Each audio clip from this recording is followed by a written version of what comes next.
I was 28 when this happened, working as a line cook at a mid-range family restaurant just off the highway. Nothing fancy, laminated menus, booths patched with duct tape under the seats, the kind of place where regulars come in 3 times a week and you learn their orders by heart. I wasn't a dramatic person, still aren't.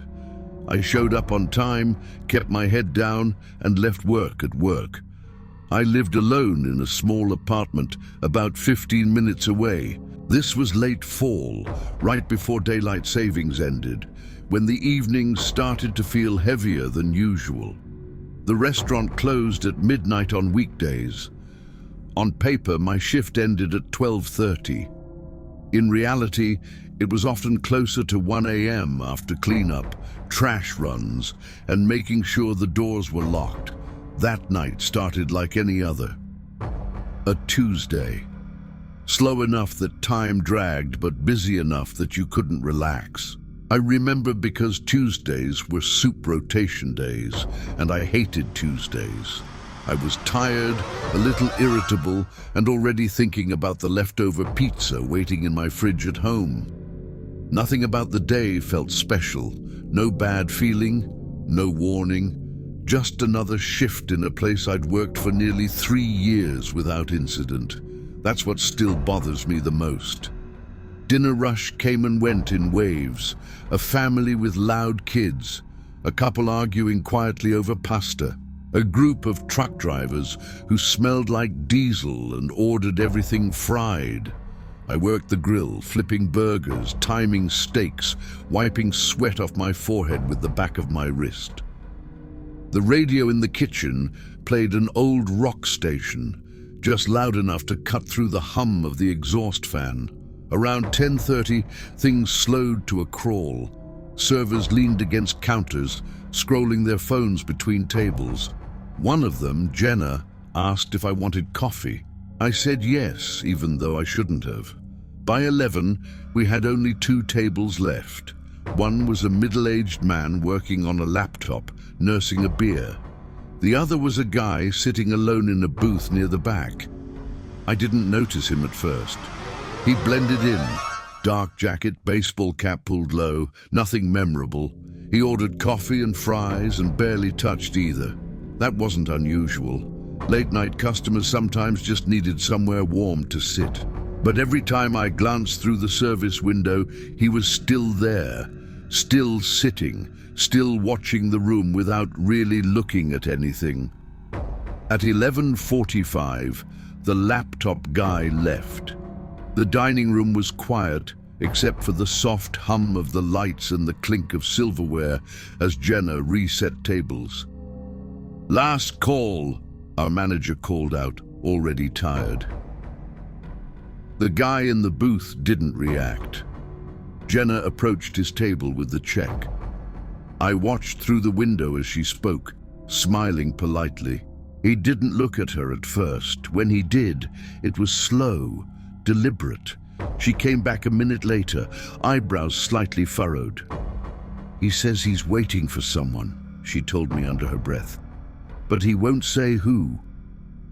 That alone wasn't alarming. People waited for rides all the time, but something about her tone stuck with me. 5 minutes passed. 10. The clock ticked past midnight. Our manager locked the front doors but left the lights on.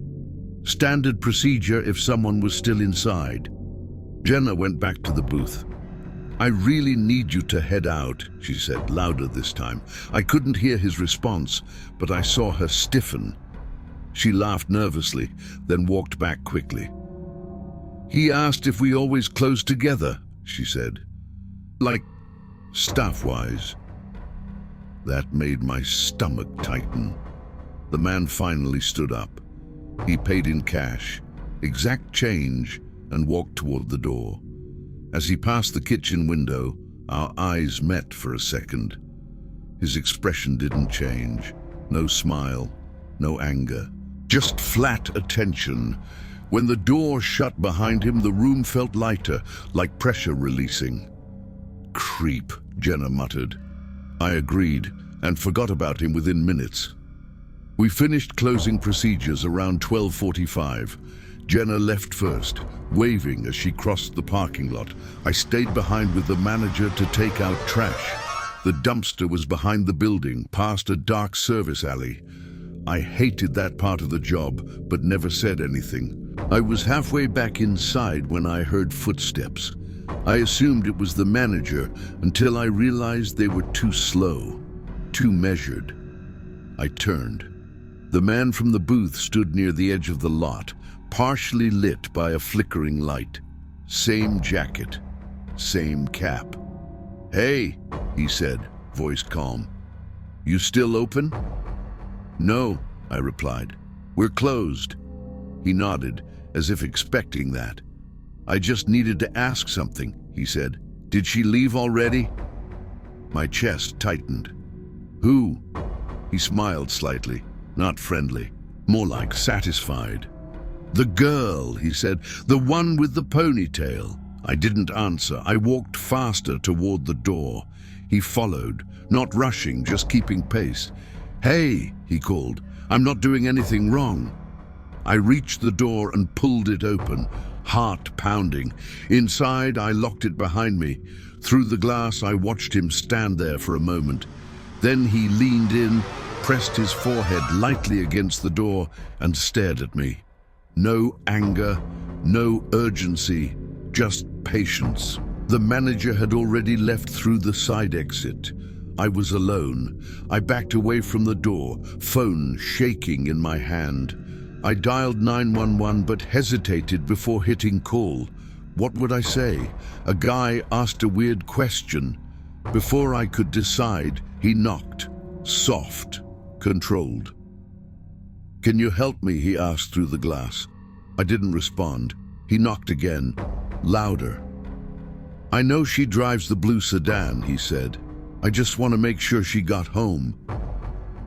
My blood went cold. "Leave," I said, my voice cracking, "or I'm calling the police." He smiled again. This time it didn't reach his eyes. "I was already here," he said. "I just didn't want to rush her." He reached into his jacket pocket.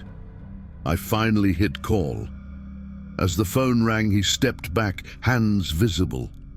"Relax," he said. "You don't need them." The dispatcher answered.